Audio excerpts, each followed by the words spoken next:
Vice President Agnew visits Vietnam and tells the troops, the people back home are proud of you. As the holiday ceasefire ends, new combat deaths raise the number of American dead in Vietnam to more than 40,000 men. President Nixon establishes a council on environmental quality and says the time to end pollution is literally now or never. And in football today, Texas edged Notre Dame 21-17 in the Cotton Bowl, and Mississippi upset Arkansas 27-22 in the Sugar Bowl. Howard? Also tonight, reports from Bill Gill on the Vice President's trip to Vietnam, Russell Jones on those gunboats arriving in Israel, Peter Jennings on new press censorship in Greece, Gregory Jackson on the big plays in the Sugar Bowl and the Cotton Bowl, Dick Shoemaker on Busby Berkeley, the man behind many of the movie spectaculars of the past, and tonight's commentary on the decade ahead. Frank? We wish it were otherwise, but the new year begins with a report on the old war. The 24-hour truce declared by the Allies has come to an end, and American and South Vietnamese forces have resumed normal operations on land and in the air. American battle deaths in Vietnam now total more than 40,000. 86 men were killed last week. Despite the Christmas ceasefire, 20 more men were lost than in the previous 7-day period. However, in 1969, the number of Americans killed in action was 5,000 fewer than in 1968. Vice President Agnew visited Vietnam today and told the troops the people at home are pretty darned proud of you. Here is a report on the Vice President's trip to the war zone from ABC's Bill Gill in Saigon. The usual ceremonies were cut short, with a simple honor guard welcome and no statements before entering the government palace for an hour-and-a-half review of conditions in the Vietnam War. Mr. Agnew then flew by helicopter to an on-the-spot inspection of a carefully selected fire support base some 30 miles north of Saigon. We are told that this base represents the most completely Vietnamized or integrated military base in this section of Vietnam. The Vice President had a few words of familiar advice for the American troops. I don't really have much to tell you except that people back home are pretty darn proud of you and what you're doing over here. Don't be misled by what you may see and read in certain publications. But I also know that you don't want to see the sacrifices of so many of your buddies that have given their lives and been seriously injured in protecting what we think is the proper course of action for the United States and its world responsibilities, to simply take off and walk away from the situation, leaving your sons and grandsons to finish something that you didn't have the courage to stick with. Mr. Agnew then visited a second all-American base for some 20 minutes before returning to Saigon for the night. Mr. Agnew's movements here in South Vietnam seem to represent the prime reason for his Asian tour, to learn something of this country and the people who lead it, people he has not known before. For Mr. Agnew will be required to defend the Nixon, Asian, and Vietnamese policies in the upcoming elections, and he himself admits a need for all the education he can get in foreign affairs. This is Bill Gill, ABC News, with the Vice President in Saigon. Another traveler, the Texas billionaire H. Ross Perot, and his plane load of undelivered Christmas packages for American prisoners of war, arrived in New York today. At a news conference, Perot described his discussions about the prisoners with the North Vietnamese. They made the complaint that these men had bombed hospitals and schools, and this was one of the reasons they were being held the way they were. And I made the offer to rebuild the hospitals and schools that had been bombed if they would release the men. And as we began to discuss this, I said, well, how many hospitals and schools are we talking about? And at that point, they collapsed. See, because we don't, as a nation, we don't bomb hospitals and schools. Now, we may have, I won't say that a hospital and school have not been damaged, but the number is small. The second thing they brought up was that we were not displaying the same concern for their men. And so I offered to display the same concern for their men, and we now have teams that are in the prisoner of war camps in the South. And this has made them extremely uncomfortable because, and this gives you some feel for my lack of awareness or sensitivity, I didn't realize that they wouldn't admit that they had men in the camps. They became quite uncomfortable in the conversation, didn't say that. I told them I was going to do it so that they wouldn't have that argument against me. And right now we're collecting letters from North Vietnamese prisoners that are not supposed to exist. And I'll go back to Vientiane with those bags of letters and request to go into Hanoi to deliver mail to their families and help their families put together a comparable package. Perot urged all those who support his efforts to write to him in Dallas. Armed with those letters, he says, he will make another effort to get into North Vietnam. We'll be back with more news in a moment. The ABC Evening News with Frank Reynolds and Howard K. Smith is brought to you tonight by Metropolitan Life, the company that protects 1 out of every 5 people in the United States and Canada.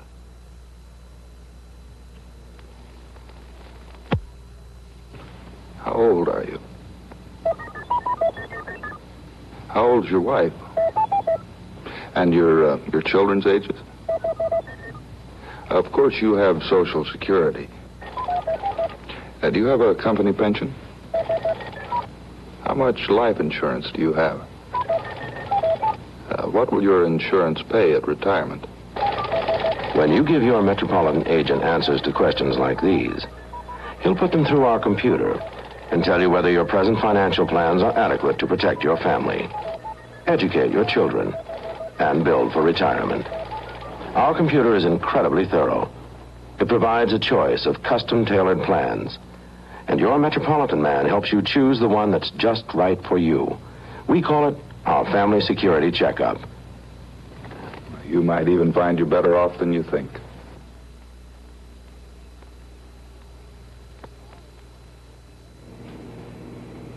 With 5 French-built gunboats that are supposed to be locked up in Cherbourg, France, now snugly berthed in Haifa, Israel, France today tried to wipe a little more of the red off its face. Yesterday, the French government suspended 2 of its own officials suspected of abetting the ship-napping. Today, it asked Israel to recall Israel's chief arms purchaser in France, Admiral Mordecai Limon. Limon was captain of the famous ship Exodus that carried Jewish refugees illegally to Palestine before Israel came into existence. Meanwhile, in Haifa, ABC's Russ Jones reports how the world's reigning champions of international gung-ho received their prizes. The ship slid into the harbor as sleekly as if they belonged there. They showed no sign of wear and tear from the long voyage down the English Channel and through the Mediterranean from France. Everything about them was new, especially including their nameplates, which seemed to support the story that the ships belonged to a private company. But most of the men making up the crews looked like teenagers, raising the suspicion that the ships had stopped somewhere nearby to take them on, that someone else had done the actual sailing through the rough winter seas. If so, the names could have been added or changed to suit the occasion. This suspicion was not allayed by the captain of one vessel who was produced at a news conference. Commander Ezra added his little light on other subjects, such as who really owns the ships, how they got out of the French harbor, and what they really will do now. Whatever the truth of the story of the ships, the undeniable fact now is that the Israelis have brought off a spectacular coup, and that they have the potential, at least, of almost doubling their strength in missile-firing vessels. Russell Jones, ABC News, reporting. We'll be back with more news in a moment.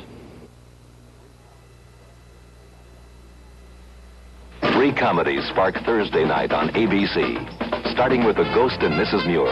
You are the most aggravating, arrogant, outrageous. Fabulous, fascinating. Martha, call the plumber right away.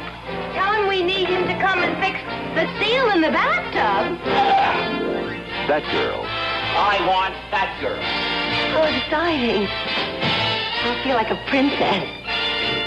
Like it. I love it. Bewitched. Just a moment. Sam? Samantha! Mother. Who says we can't have everything? The Ghost and Mrs. Muir, That Girl, and Bewitched. Thursday night on ABC. The fun begins tonight at 7:30, 6:30 Central Time. The International Press Institute published its annual review of freedom of the press today. The Institute says South Vietnam is the country with the bleakest prospect for freedom of the press. Well, the prospects for a free press also are not very good in Greece, where January 1st marks more than a new year. ABC's Peter Jennings explains why in this report filmed recently in Athens.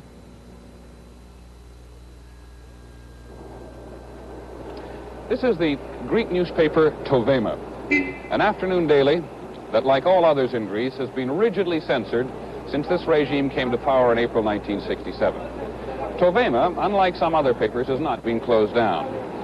The beginning of January would be a red-letter time for the editors of Tovema normally, because the government has finally announced that all censorship will be lifted.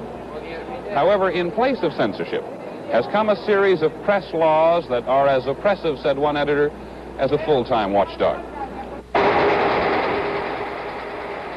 Each day the paper goes to press, it must avoid, for fear of closure and imprisonment, any subject that revives what the government calls old passions, remarks or reports that say the economy is not blooming, any statement that would encourage people to hold meetings or affect the national integrity. There is a long list of non-persons who may not be mentioned. The list is headed by any Greek who was a politician before the coup d'etat. By the admission of some newspaper editors, pressure, now that the censorship is lifted, is simply more subtle. The paper that people are accustomed to reading may, on any given day in any given part of the country, simply not appear on the newsstands, falling first into the hands of government security agents. Any unfavorable remark about the government could bring economic pressure on a paper that would cause it to fold.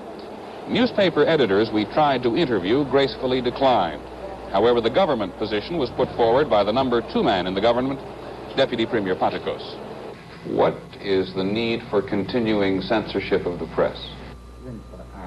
The set of rules which are to be applied as of January 1st, 1970 was within a law recently passed, which sets out the framework within which the press can move so that it does not hurt the nation. Severity is necessary in order to create responsibility with the persons who are handling the press, who are writing and so on, so that they think of the consequences of doing something wrong.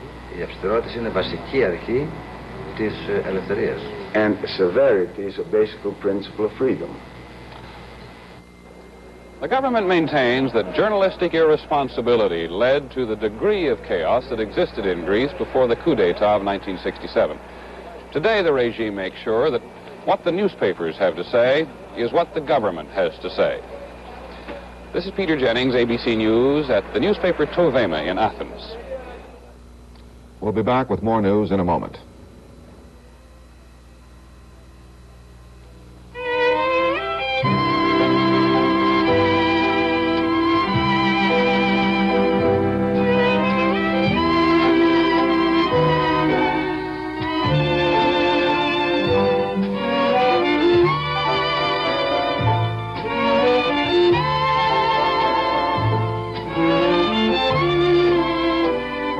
The day you close out your bachelorhood is the day you have to start thinking about life insurance. Because on that day, you stop being a playboy and you start being a provider.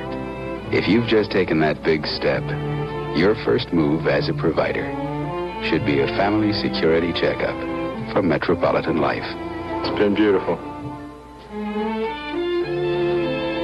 When your Metropolitan agent gives you a ring, he's your best man for the job.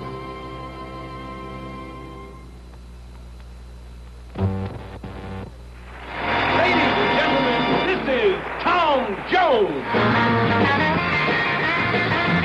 And Tom Jones is super excitement. To hear you play your music when the sun goes down. Maybe someday you're gonna be a light, saying Johnny be good tonight. Go, go, go, go.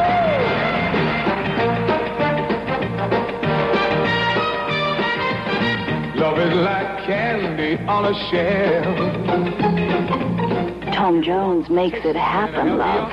With guest stars like Peter Sellers, Richard Pryor, Nancy Wilson, the Bee Gees, Dick Cavett, Pat Paulson, The Fifth Dimension, Dusty Springfield, Sonny and Cher, Donovan. Help yourself, take a few, that's what I want you to do. It's not unusual. electrifying Tom Jones. Victor Borger joins Tom Jones tonight on ABC. The official pronouncements of two world leaders on this first day of the new year are grave warnings for the decade ahead. In Rome, Pope Paul made one of the most impassioned pleas for peace he has ever delivered. He described himself as sorrowful and powerless as he listens to daily news of 3 wars still raging in the world. And he ended by crying out, "Lord, it is true we are not on the right path." And in California, President Nixon was equally stern today as he warned it is, quote, literally now or never in the fight to save our environment. ABC details now from ABC's White House correspondent Tom Jarrell. The president promised some new approaches to the age-old problem of pollution today. He declined to be specific about them, but he did resolve as a goal for the next decade to try to clean up the air and the water to improve the environment. As an example of the problem, the president pointed to this area of Southern California, where in the conflict between man and nature, pollution is winning the battle. The products of prosperity, like automobiles with their poisonous fumes, he pointed out, breeds pollution, and unless something is done now to protect the water and the air, the president said many areas like this won't be worth living in within 10 years. The president's remarks were made after he signed his first bill of the new year, an act creating a presidential council on environmental quality. He resolved as a major goal for the next 10 years for the country an effort to restore cleanliness to the air and water, adding a note of urgency saying, unless we start now, the damage will be much harder to turn around. So it's clear one of the major goals the president will set in his upcoming State of the Union message will be to combat pollution. This problem is known to be one of growing concern, especially among young people on the college campuses, and the president feels that unless something is done now to stop it, pollution could be the Vietnam of the 70s. Tom Jarrell, ABC News at the Western White House. Like many other Americans, the president spent the balance of his day in front of a television set watching parades and football.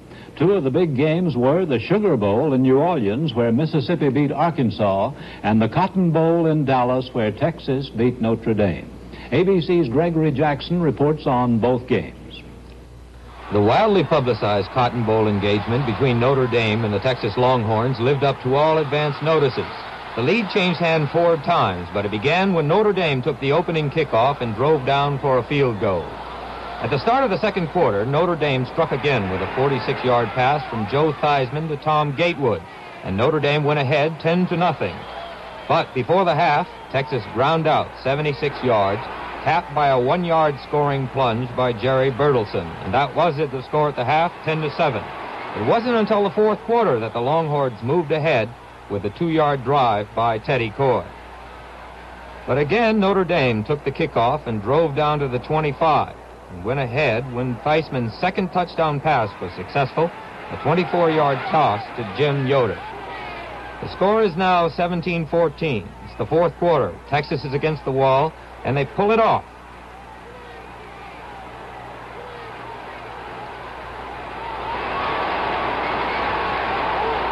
And Billy Dale pushes it over from the 2. The score is 21-17 in favor of Texas. And the game is all but over when defensiveman Tom Campbell intercepts a last-ditch Notre Dame pass deep in his own territory. And with only 27 seconds to go, Texas wins. In the meantime, a dramatic upset was unraveling in the Sugar Bowl. We join the play as Mississippi's Bo Bowen takes off from his own 31 and rambles for 69 yards. Minutes later, Bruce Maxwell for Arkansas tears off 47 yards, but he's stopped and Arkansas fails to score.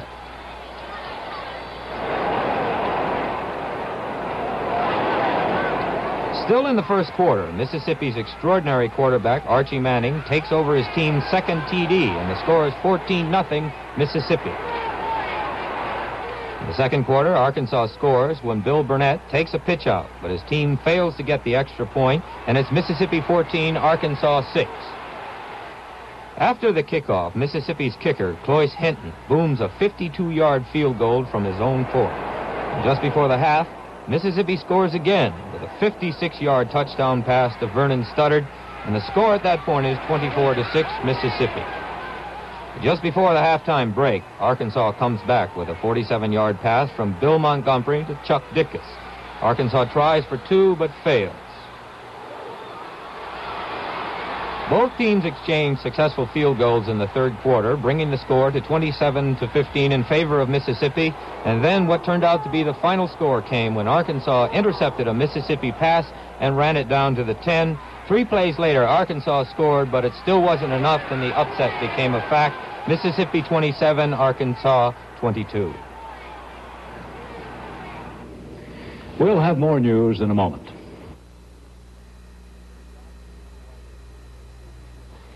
We asked people why they save at a savings and loan association. Here's what they told us in Massachusetts. I've been saving here for 15 years, and I know of no safer place to put my money. Because it's a good place, that's all. Certainly beats playing the market. And here are some answers from Georgia. They're real friendly. They always act like they're glad to see you. It's almost like having a second income. From the interest. When I grow up, I would like to be a chemical scientist. Well, they're just so nice to me. And from Minnesota. They invest heavily in real estate. And real estate is the best investment I know. Investments are made on a local level. And here we are in a California savings and loan. I use the interest to buy something wild. The interest? Trip to Europe. Second income. Me save? Like, wow, man. I just came in for some matches. Well, I guess what most people feel is that where you save does make a difference. For some time, the trend in the movies has been toward the so-called adult or X-rated picture. Now a new trend appears to be developing. Revivals of old movies that even the children can see. United Artists is re-releasing one of its big hits of the 30s, Footlight Parade. And ABC's Dick Shoemaker previewed it with the man who made it, Busby Berkeley, a familiar name to the over 40 crowd. Mr. Berkeley, how do you account for the fact that your movies today are so widely popular overseas and with the young people? We made an awful lot of good pictures in those days. And my pictures, particularly being musicals, are the spectacular kind, which we haven't seen anything like it in years. So the younger generation's the first time they've seen anything like my spectacular numbers. They've never seen anything like that on the screen before. By a waterfall, I'm calling you. We can share it all. I had girls slide down the rocks, and they do a lot of tricks in the pool. There's about 60 of them. My objective was to make every shot so interesting and so entertaining that it would hold the audience.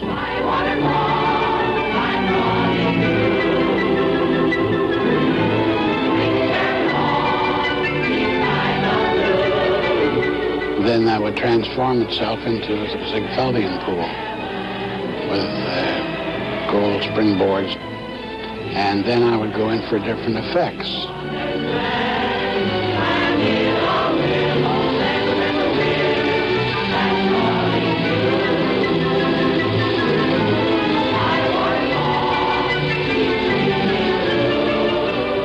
Berkeley girls became quite famous through the years, and I cared more about beauty, charm, than I did about whether they could dance or not. If a girl had 5 right feet and 1 left foot, well, it was all right with me as long as she was beautiful.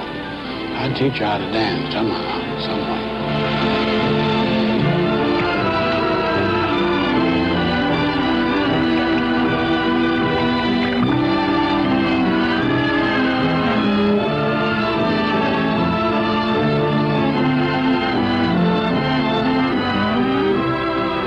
I pick girls for beauty, pure, unadulterated beauty. People often ask me, Buzz, how do you pick such beautiful girls? Well, I said, I pick them through their eyes. That's where beauty is, in the eyes, because the eyes mirror the soul. Beautiful girls and beautiful settings, and it's what I did with them that made them spectacular. And I have my own, they call it the Berkeley technique, my own way of working. And that I will always follow, because it's always been successful. But if I did a picture today, brother, I'd make them all sit up and take notice. There's a magic melody, but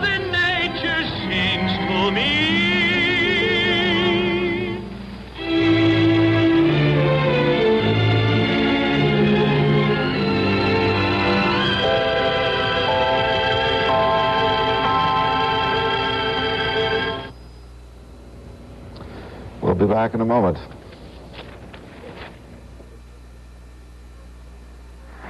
At the turn of the century,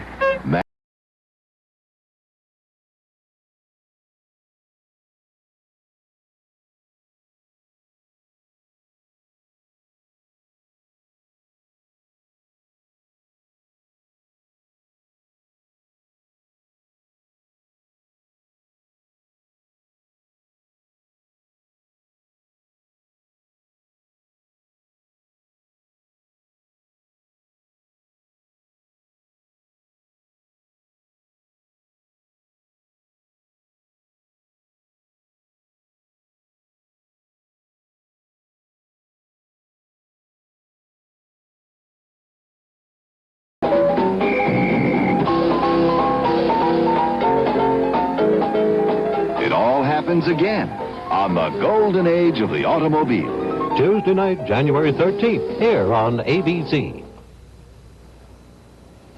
The first day of the new year is a good time to change errant ways, which is just another way of saying it is time to carry out long overdue reforms. Howard has a few suggestions. Howard? Frank, the 1970s are just a few hours old, and what is the most fruitful thing we could do to make them happier than the 60s have been? Well, my specific is to carry out some simple reforms of the Congress. We elect our representatives democratically, but somehow the laws they pass do not respond to our problems. What's wrong? The answer, I believe, is two things. First, the seniority system. Chairmanships of the almighty committees are given automatically to those longest in Congress, men from the most feudalistic districts. In a nation whose average age is close to 30, we are run by men of 70 and 80 years of age. So require our representatives to elect their committee chairmen, not appoint them, and we'll get men more attuned to the people. Second, the costs of getting elected are too high. Special interests pay those costs. Once elected, a representative dare not pass laws regulating those interests, or their money will go to his opponent in the next election. Solution, limit drastically by law what any candidate may spend, and then let the federal government pay those limited expenses. Congress will be liberated from the interests and responsive to us. Those two reforms, end seniority and make election costs cheap, would do more to meet pollution, poverty, crime, and everything else than all the complex reforms one can think of. That, I dare to propose, should be the main mission of the 70s. Frank? Thank you, Howard. That's tonight's news and comment. I'm Frank Reynolds. Good night.